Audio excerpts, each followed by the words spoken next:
பிசினஸ்ன்னு வந்துட்டா, இல்ல எந்த ஒரு வேலையா வந்துட்டாலும், ரெகுலர் அப்டேட்ல வச்சுக்கிறது ரொம்ப முக்கியம்.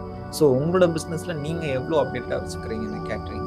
ஈரோடு கேட்டர்ஸ்ல அதெல்லாம் எப்படி பண்ணிட்டு இருக்கேன்னா, I am very big traveller. World wide நிறைய டிராவல் பண்ணுவோம். இந்தியாவுக்குள்ள நிறைய ஸ்டேட்ஸ், ஒரு சின்ன 30 விலாஸ்ல இருந்து ஒரு பெரிய ஸ்டார் கேட்டகரி ஹோட்டல்ஸ் வரைக்கும். ஸோ அங்கே என்ன மாதிரி செய்யறாங்க, அந்த ஃபுட்ல என்ன மாதிரி ஆத்தென்டிகேஷன் கொடுக்குறாங்க, அதில் என்ன இன்கிரீடியன்ஸ் கலக்குறாங்க, அது எவ்வளோ தூரம் மக்கள்கிட்ட ரீச் ஆகுது, குழந்தைங்களை எப்படி ரீச் பண்ணுது, பெரியவங்களை எப்படி ரீச் பண்ணுது, நிறைய விஷயத்த நான் வந்து கற்றுக்கிட்டே இருக்கேன். ஸோ இது வந்து என்னோட ஃபர்ஸ்ட் அப்டேட். இப்போ ஃபார் எக்ஸாம்பிள் நீங்கள் ஒரு ஜெயின் ஃபுட் வேணும் அப்படிங்கிற மாதிரி இருந்தால், ஜெயின் ஃபுட்டுக்கு உண்டான ஒரு மெனு வெரைட்டிஸ் வந்து ஒரு 6 கோர்ஸ் மெனு வெரைட்டியோ இல்லை ஒரு 8 கோர்ஸ் மெனு வெரைட்டியோ அதை வந்து நான் வந்து ப்ராப்பராக கொடுக்கறதுக்கு எனக்கு தெரியணும். அதுக்கு நான் என்ன பண்ணணும்னா, அந்த ஜெயின் ஃபுட் இருக்கக்கூடிய ராஜஸ்தானி செக்டரில் நான் ட்ராவல் பண்ணியிருக்கணும், அந்த ஃபுட்டை டேஸ்ட் பண்ணியிருக்கணும், அந்த ஃபுட்டோட மெத்தட் எப்படி, அதோட பாயிலிங் மெத்தட் எப்படி, அதோட கன்சிஸ்டன்சி எப்படி இருக்கும், எவ்வளோ நேரம் பல்காக அடித்து வைக்கும் போது அது எவ்வளோ பேத்துக்கு பரிமாறுற வரைக்கும் அந்த ஃபுட்டோட தன்மை வந்து மாறாமல் இருக்குது. இந்த மாதிரி நிறையா விஷயங்கள் எனக்கு அது ஃபர்ஸ்ட் தெரியும். அதாவது ஒரு விஷயத்த